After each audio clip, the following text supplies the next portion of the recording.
Let's move to now supply. What is supply? Okay. So supply is the ability and the willingness of a producer to sell the goods and services at a particular price in a given time period. Now, factors affecting supply. So what are the factors? Factors affecting supply. First, of course, like demand, we have price. Then we have cost of production, technology, climatic factors or weather conditions. Then we have taxes. And the last factor we can talk about is subsidies. Now let's analyze these factors. Now tell me, if the price of the product is rising, will the supply increase or decrease? It'll go up Go up, and why? because it's from the producer's point of view. So the producer will earn more money. Good. The answer was right. Now, sometimes students get confused here. They confuse the price with the cost. They'll say, no, if the price is high, they will produce less. So that is the cost, not the price. So you as a producer, if you are making, say, sketch pens and ballpoint pens and pencils and say gel pens and whiteboard markers. Now, when the school opens and there's a lot of demand for whiteboard markers, so whatever product is available with the retailers, suppose they have less stock because production did not happen. So they will be ready to pay a high price for those boxes or pens available, isn't it?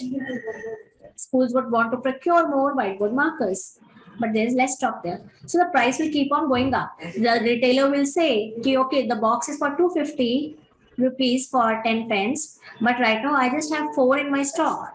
So he will sell it at 300. People will buy. So if the price is going up, something is needed in the market and the demand is there. So I, as a producer, will I not make more of whiteboard markers than concentrating my time, resources, production, labor on ballpoint pen or gel pens? Yeah. So I'll shift my resources to make those because it's more profitable. So higher the price of my product in the market, higher will be my supply. Correct? So this is a direct relation with price.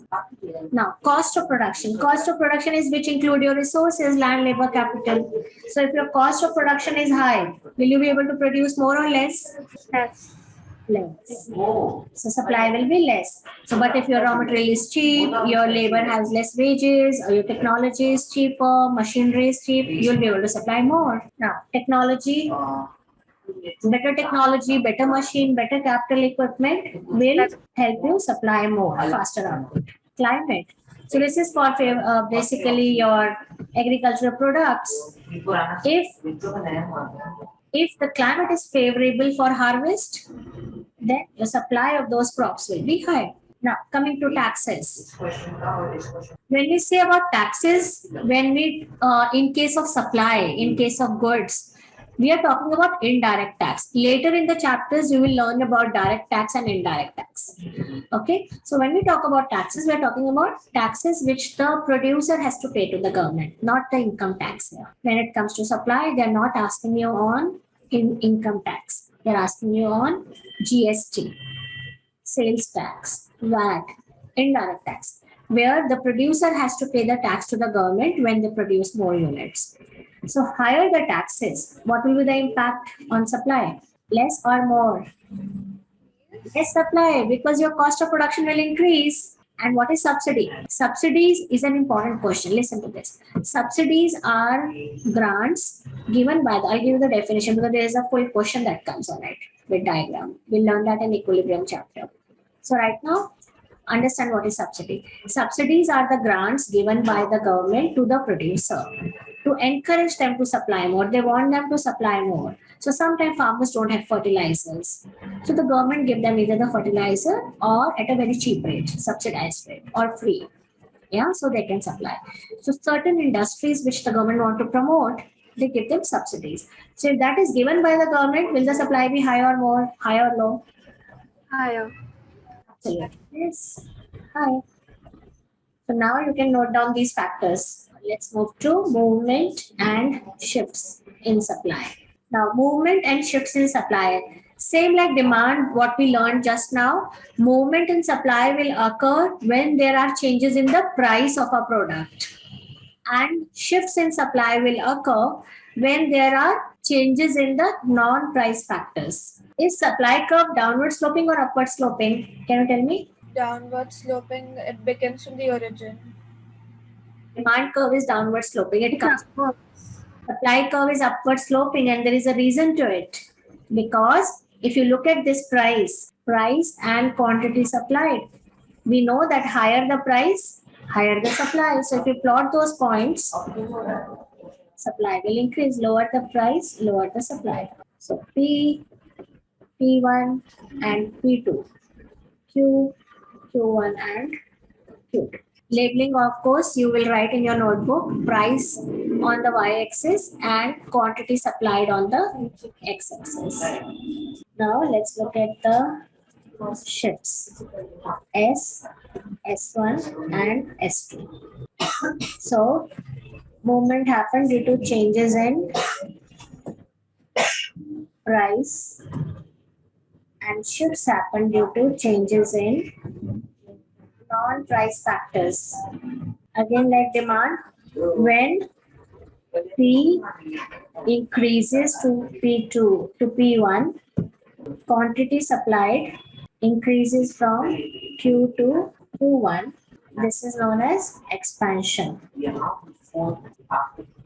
And when P falls to P2, quantity supplied moves from Q to Q2. This is known as contraction. Then let's move to shifts. When S shifts to S1, this is known as, and quantity shifts from Q to Q1. This is known as increase. And when S moves to S2, the quantity supplied falls from Q to Q2. This is known as decrease. So now, what we have learned today is definition of supply, factors affecting supply, because when we talk about demand, we think from a consumer's point of view. When we talk about supply, think that you are a producer. So what will affect you to increase your production or decrease your production?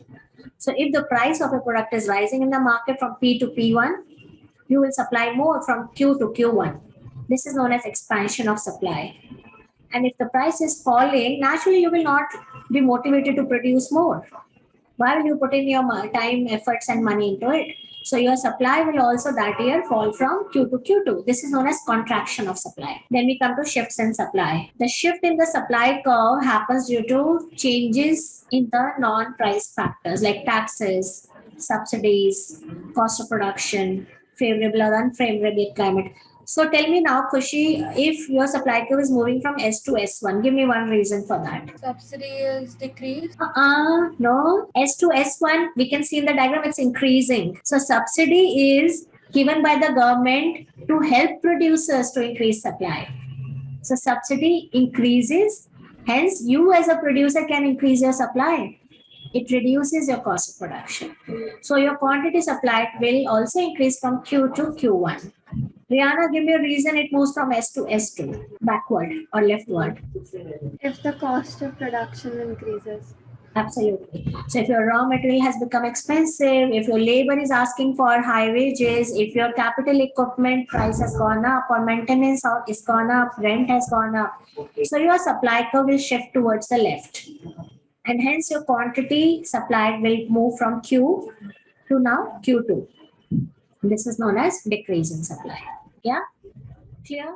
If you found this video helpful, do drop a like and share it with your friends. If you want to see more such videos, subscribe to this channel and let me know if you have any questions in the comment section. Hope to see you in the next episode of Dimplenomics. Till then, keep learning, keep growing. All the best. God bless.